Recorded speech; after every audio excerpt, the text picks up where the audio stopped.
Good morning friends, मैं CA Dhananjay Tiwari. आज आप लोगों के बीच में आईटीआर फाइल से रिलेटेड क्या डॉक्यूमेंट्स देने हैं उसकी एक लिस्ट लेके आया हूं। तो आप लोग उसको ध्यान से सुने और 31 जुलाई 2025 से पहले अपना आईटीआर फाइल कराने के लिए प्रयास करें। तो देखते हैं, पहला डॉक्यूमेंट जो है सबसे इंपॉर्टेंट है, बैंक स्टेटमेंट लगेगा 1 अप्रैल 24 से 31 मार्च 25 तक का। वो जितने भी हो, करंट अकाउंट हो, सेविंग अकाउंट हो, लोन अकाउंट हो, टर्म लोन हो, कैश क्रेडिट हो, सभी का। उसके अलावा है, अगर सैलरी एम्प्लॉई है तो फॉर्म 16 का पार्ट है और पार्ट भी लगेगा। अगर सैलरी एम्प्लॉय नहीं है तो उसके अलावा अगर उन्होंने कोई भी पर्सन ने अगर जमीन खरीदी बेची है तो उसकी डिटेल लगेगी। इसके अलावा अगर डीमेट अकाउंट में कुछ शेयर ट्रेडिंग हो रहा है तो डीमेट अकाउंट की जो रिपोर्ट निकलती है, होल्डिंग की, सेल की, परचेज की, इंट्राडे की, वो लगेगा।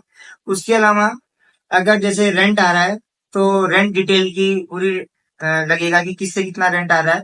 इसके अलावा अगर इंटरेस्ट मिल रहा है तो इंटरेस्ट सर्टिफिकेट लगेंगे बैंक वालों से। डिविडेंड है तो डिविडेंड भी का भी डिटेल चाहिए। अगर बिजनेस इनकम है तो बिजनेस इनकम की पूरी डिटेल जीएसटी से रिलेट करते हुए। इसके अलावा इन्वेस्टमेंट अगर कहीं हो रहा है, जैसे म्यूचुअल फंड है, शेयर्स है, एलआईसी में है, एलटीसी से रिलेटेड जो डॉक्यूमेंट है, पीपीएफ है।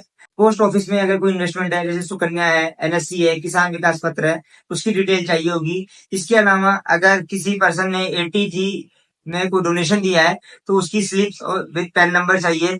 एटीडी में अगर कोई मेडिकल क्लेम कर रहा है, इंश्योरेंस का कोई ट्रीटमेंट हुआ है उसका। और लास्ट आईटीआर जो फाइल कॉपी विद कंप्यूटेशन, ये लगेगा। तो आप ये सब चीजों को ध्यान में रखते हुए अपना आईटीआर फाइल कराएगा। Thank you very much.